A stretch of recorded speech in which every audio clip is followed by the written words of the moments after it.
nuti bar uumaan waaqaa hundi tokko lama jedhamee osoo lakkaa'amee hunda isaa lakkaa'uun osoo danda'amee ni argamaa laata inni akka namaa waa hundaan faayame, ni jiraataa laata inni akka kennaa kabajaan uumame.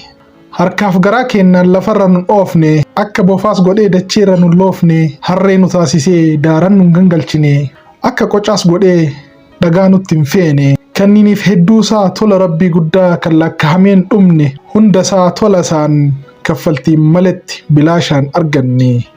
Kennaan rabbii kennaa hammam akka gahu nuti yoom hubanne. Hunda uumaa isaarra bareechee nu uumee, kennaa hunda caalu sammuus nuuf arjoome. Kabaja siif kennee hunda si barsiisee, hirdhuu tokko malee nama si taasisee, beekumsas si kennee hunda si caalchise. Haada hin mul'anneen jiruu keessa kaaltee, gaadii humna hin qabne luka kee gaaditee, osoo hin hidhamin sammuu kee uf hiitee, aduu addunyaaf iftu ofitti dukkaneessitee, dallawa hiyyummaa ofitti ijaartee, gufuma xixiqqoo irraan tarkaanfachuun sitti jajjabaatee, gaddaa fi gadadoon jiruu kee dhangiitee, hin danda'amu jettee bitaa fi mirga kee, duraa fi duuba kee, jalaa fi gubbaa kee kufaatiin marsitee, milkaa'uu barbaaddaa xaarii tokko malee iddoo raftuu kaatee. Hin dogongorin garuu hunduu ni danda'ama, yeroodhaaf malee hunduu ni jijjiirama. Dukkanti ni ifaa, hidhaan ni hiikama, gufuun ni buqqa'a, dallaan ni diigama, gaddaa fi gadadoon gammachuutti jijjiirama. Kabaja uumaan kee siif kenne maaf gatta? Maaliif uumama kee jalqabaa dagatta? Maaliif harree taatee daara gangalatta? Maaliif saree taatee hunda isaatti dutta? Maaliif horii taatee nyaataatuma ooltee alalfataa bulta? Nama ta'ii yaadi yoo san jijjiiramta.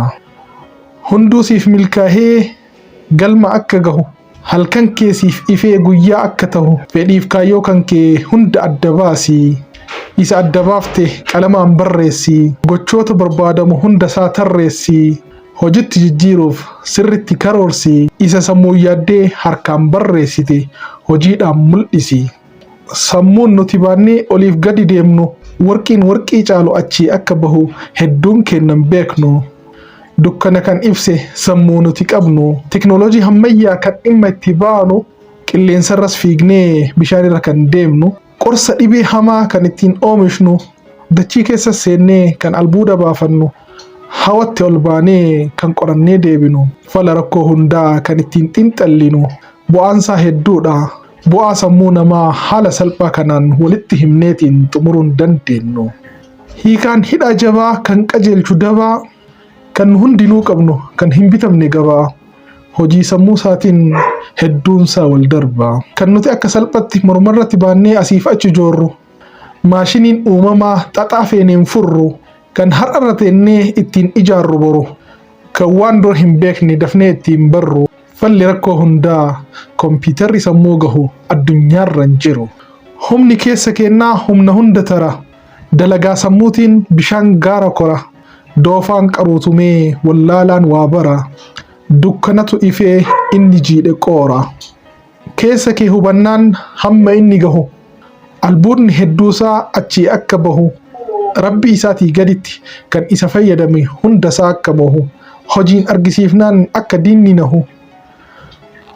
Waaqa kan kee malee humni lafa kanaa si dhaabuun danda'u.